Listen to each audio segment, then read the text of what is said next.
Here is the further teachings of Lao Tzu, or the Wen Tzu, translated by Thomas Cleary. I won't be reading the introduction, just the text itself. 1. Lao Tzu said, there is something, an undifferentiated whole, that was born before heaven and earth. It has only abstract images, no concrete form. It is deep, dark, silent, undefined. We do not hear its voice, assigning a name to it. I call it the Way. The Way is infinitely high, unfathomably deep, enclosing heaven and earth, receiving from the formless. It produces a stream, running deep and wide without overflowing. Opaque, it uses gradual clarification by stillness.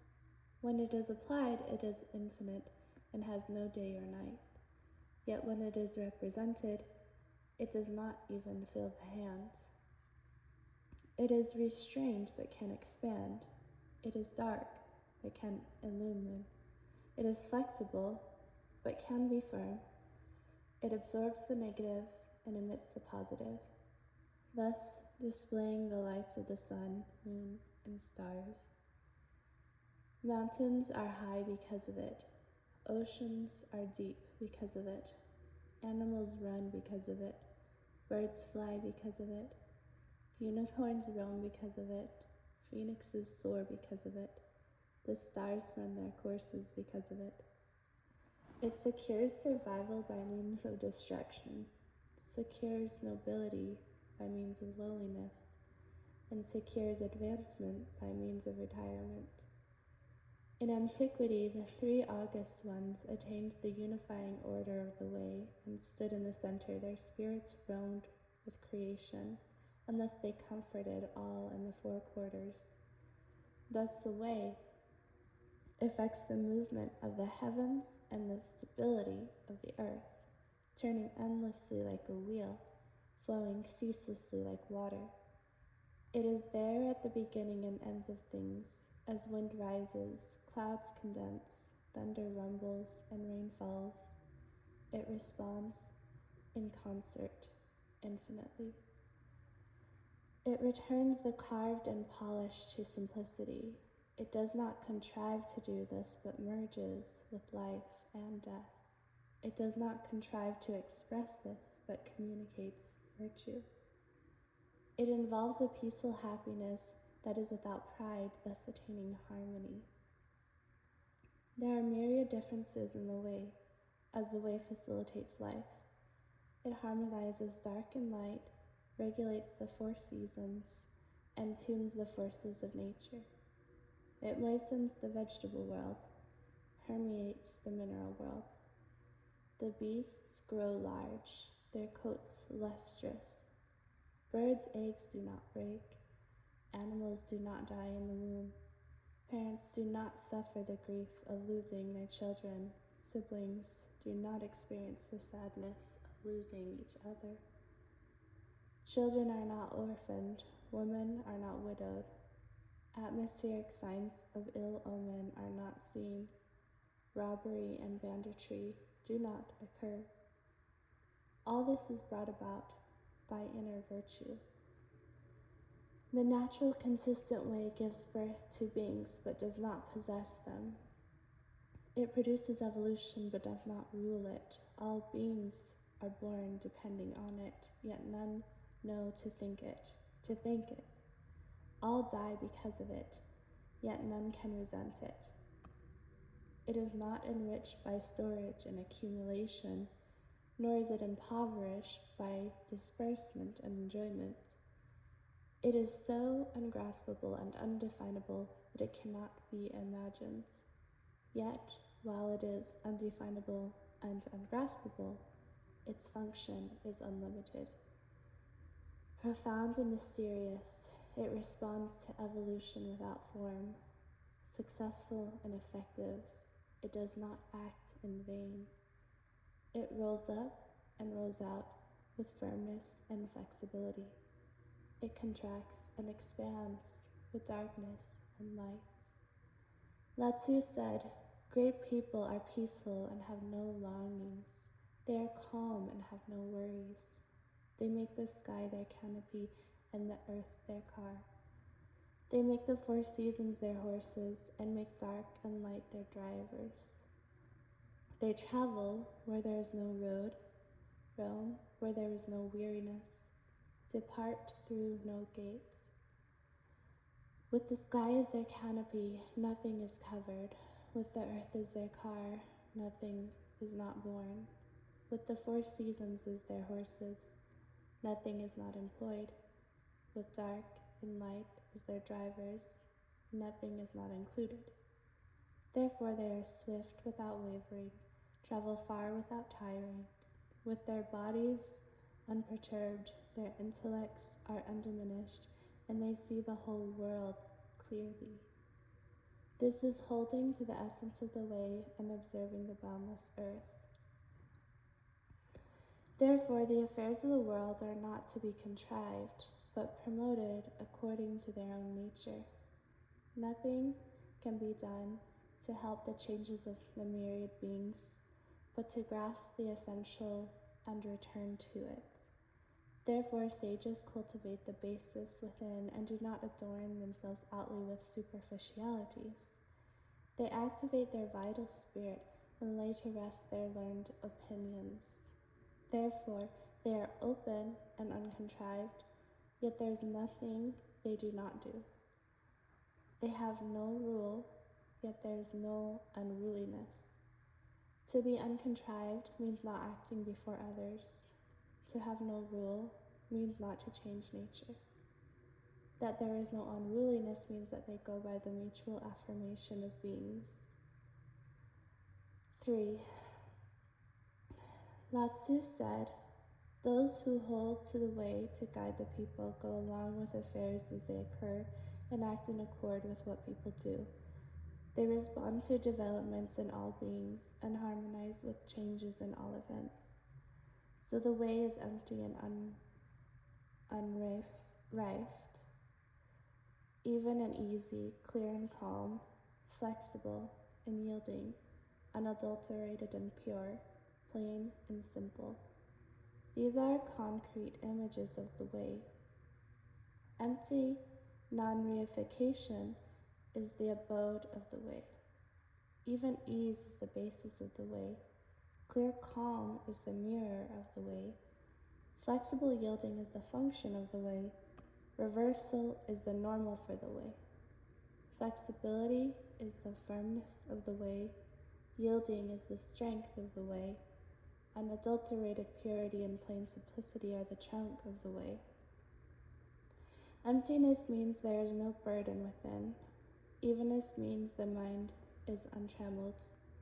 When habitual desires do not burden you, this is the consummation of emptiness. When you have no likes or dislikes, this is the consummation of evenness. When you are unified and unchanging, this is the consummation of calmness. When you are not mixing up in things, this is the consummation of purity. When you neither grieve nor delight, this is the consummation of virtue. The government of complete people abandons intellectualism and does away with showy adornment. Depending on the way it rejects cunning, it emerges from fairness in unison with the people. It limits what is kept and minimizes what is sought. It gets rid of seductive longings, eliminates desire for valuables, and lessens rumination. Limiting what is kept results in clarity. Minimizing what is sought results in attainment. Therefore, when the external is controlled by the center, nothing is neglected. If you can attain the center, then you can govern the external. With attainment of the center, the internal organs are calm, thoughts are even, sinews and bones are strong, ears and eyes are clear. The great way is level and not far from oneself. Those who seek it afar go and then return. 4. Lao Tzu said, sagehood is nothing to do with governing others, but is a matter of ordering oneself. Nobility has nothing to do with power and rank, but is a matter of self-realization. Attain safe self-realization, and the whole world is found in the self. Happiness has nothing to do with wealth and status, but is a matter of harmony. Those who know enough to deem the self important and consider the world slight are close to the way. Therefore I have said, reaching the extreme of emptiness, keeping utterly still as mirrored beings act in concert, I thereby observe the return. The way molds mirrored beings but is ever formless. Silent and unmoving, it totally comprehends the undifferentiated unknown. No vastness is great enough to be outside it. No minuteness is small enough to be inside it. It has no house, but gives birth to all the names of the existent and non-existent. Real people embody this through open emptiness, even easiness, cleanness, flexible yielding, unadulterated purity, and plain simplicity, not getting mixed up in things. Their perfect virtue is the way of heaven and earth, so they are called real people. Real people know how to deem the self great and the world small. They esteem self-government and disdain governing others. They do not let things disturb their harmony. They do not let desires derange their feelings. Concealing their names, they hide when the way is in effect and appear when it is not. They act without contrivance, work without striving, and know without intellectualizing. Cherishing the way of heaven, embracing the heart of heaven, they breathe darkness and light, exhaling the old and inhaling the new. They close up together with darkness and open up together with light. They roll up and roll out together with firmness and flexibility, contract and expand together with darkness and light. They have the same mind as heaven, the same body as the way. Nothing pleases them, nothing pains them, nothing delights them, nothing angers them. All things are mysteriously the same. There is neither right nor wrong. Those who are physically injured by the tortures of extreme climactic conditions find that the spirit is suffocated when the body is exhausted. Those who are psychologically injured by the afflictions of emotions and thoughts find that the body is left over when the spirit is exhausted. Therefore, real people deliberately return to essence, relying on the support of spirit, thus attaining completeness. So they sleep without dreams and wake without worries.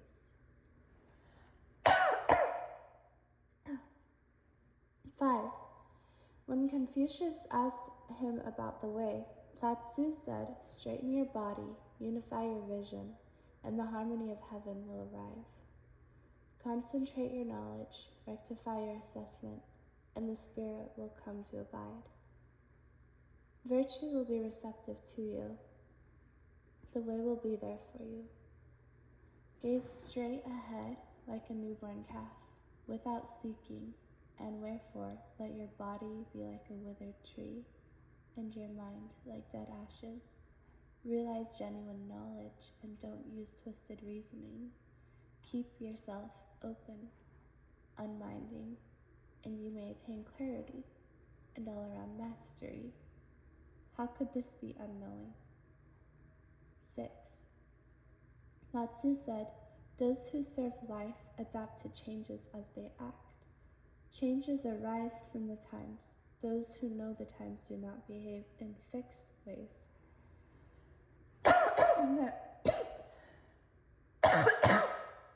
Therefore, I say, ways can be guides, but not fixed paths.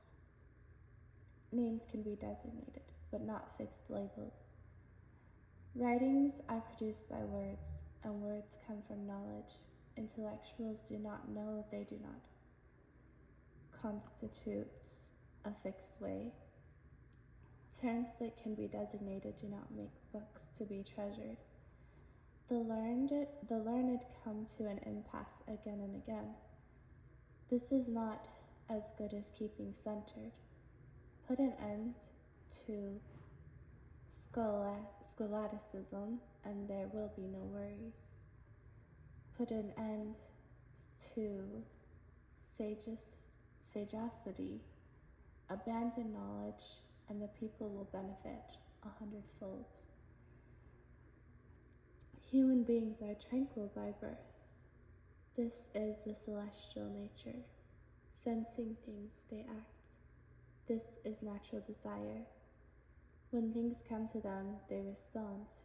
This is the action of knowledge. When knowledge and things interact, likes and dislikes arise.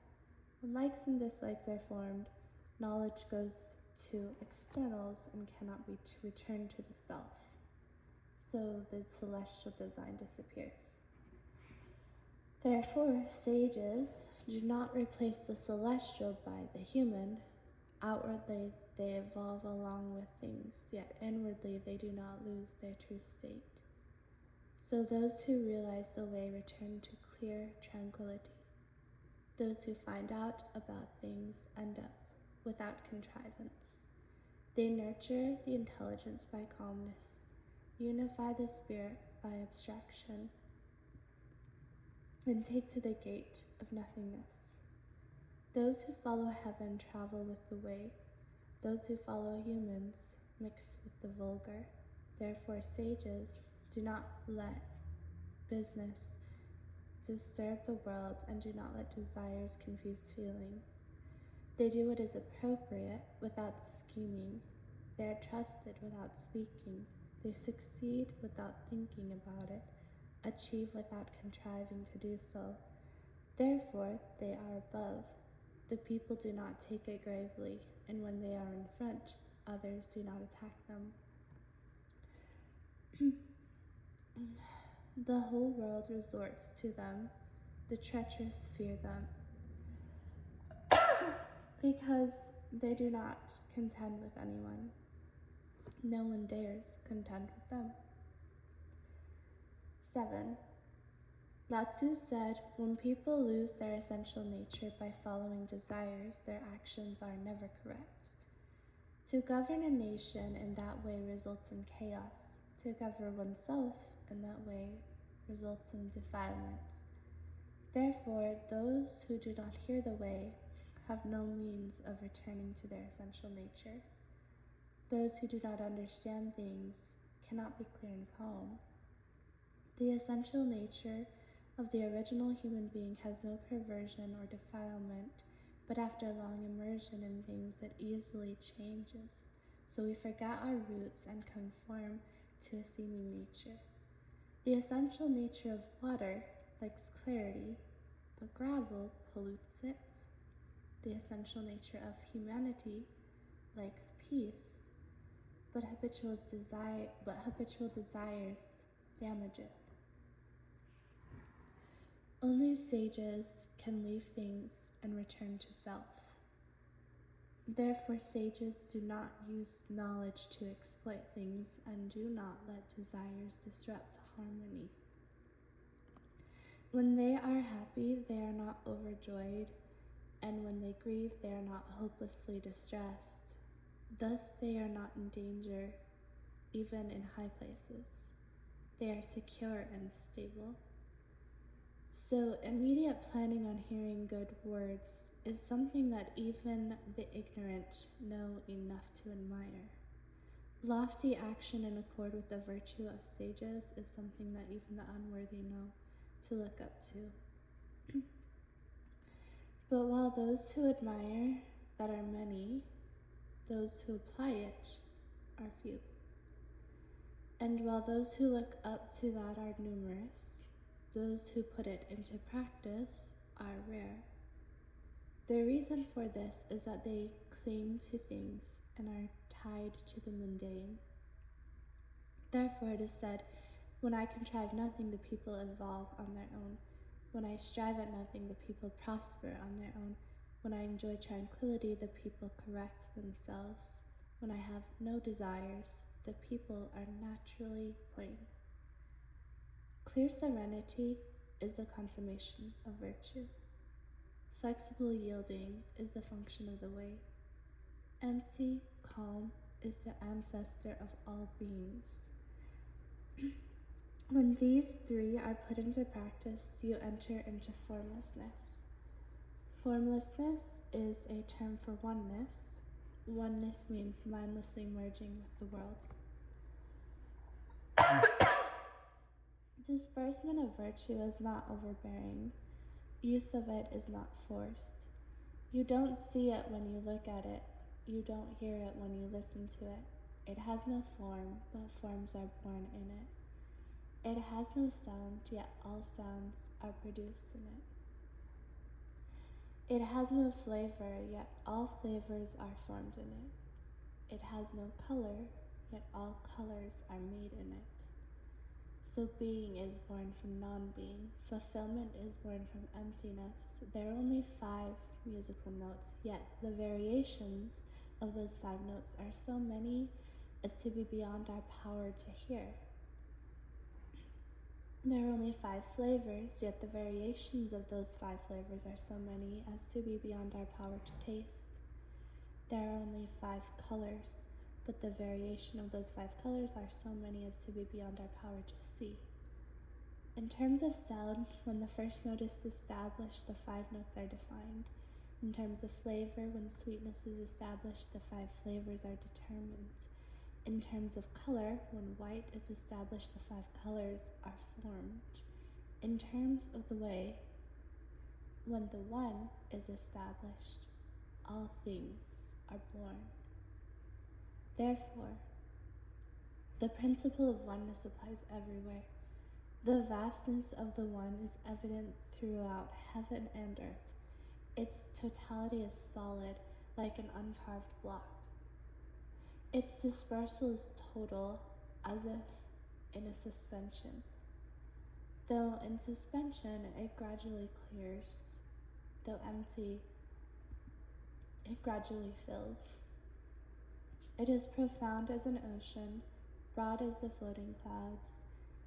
It seems like nothing, yet it exists.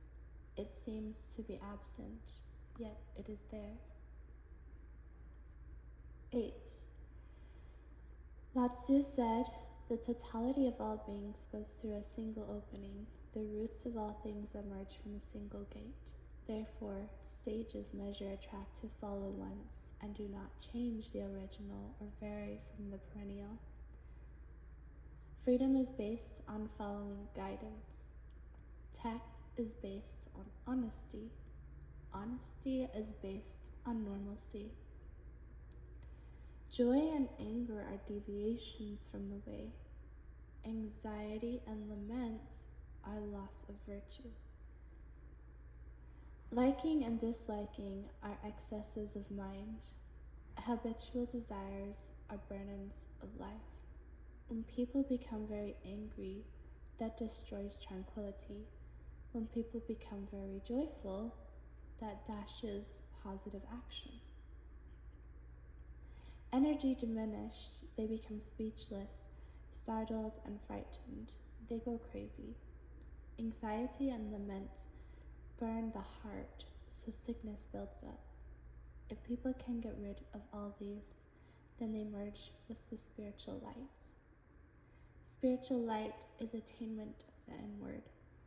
When people attain the inward, their internal organs are calm, their thoughts are even, their eyes and ears are clear, and their sinews and bones are strong. They are masterful, but not contentious, firm and strong, yet never exhausted. They are not too excessive in anything, nor are they inadequate in anything. Nothing in the world is softer than water. The way of water is infinitely wide and incalculably deep. It extends indefinitely and flows boundlessly far. Increase and decrease pass without reckoning. Up in the sky it turns into rain and dew. Down in the earth it turns into moisture and wetlands. Being cannot live without it. Works cannot be accomplished without it. It embraces all life without personal preferences. Its moisture reaches even to the creeping things, and it does not seek reward. Its wealth enriches the whole world without being exhausted. Its virtues are dispersed to the farmers without being wasted. No end to its action can be found. Its subtlety cannot be grasped. Strike it, and it is not damaged. Pierce it, and it is not wounded. Slash it, and it is not cut. Burn it, and it does not smoke.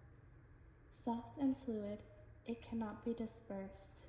It is penetrating enough to bore through the metal and stone, strong enough to submerge the whole world. Whether there is excess or lack, it lets the world take and give. It is bestowed upon all beings without order or precedence, neither private nor public. It is continuous with heaven and earth. This is called supreme virtue. The reason water can embody this ultimate virtue is that it is soft and slippery. Therefore, I say that the softness in the world drives the hardest in the world. Non-being enters into no gap. The formless is the great ancestor of beings. The soundless is the great source of species. Real people communicate with the spiritual directorate. Those who participate in evolution as human beings hold mystic virtue in their hearts and employ it creatively like a spirit. Therefore, the unspoken way is very great indeed. It changes customs and mores without any orders being given. It is only mental action. All things have results, but it only goes to the root. All affairs have consequences, but it only stays by the gates. Thereby it is possible to find the ends of the endless and the ultimate of the infinite, to perceive things without being blinded, and to respond echo-like without minding. 9. Lao Tzu said, "Those who attain the way are weak in ambition, but strong at work. Their minds are open and their responses are fitting. Those weak in ambition are flexible and yielding, peaceful and quiet. They hide in non-acquisitiveness and pretend to be inexpert. Tranquil and uncontrived, when they act they do not miss the timing. Therefore, nobility must be rooted in humility. Loftiness must be based on lowliness. Use the small to contain the great."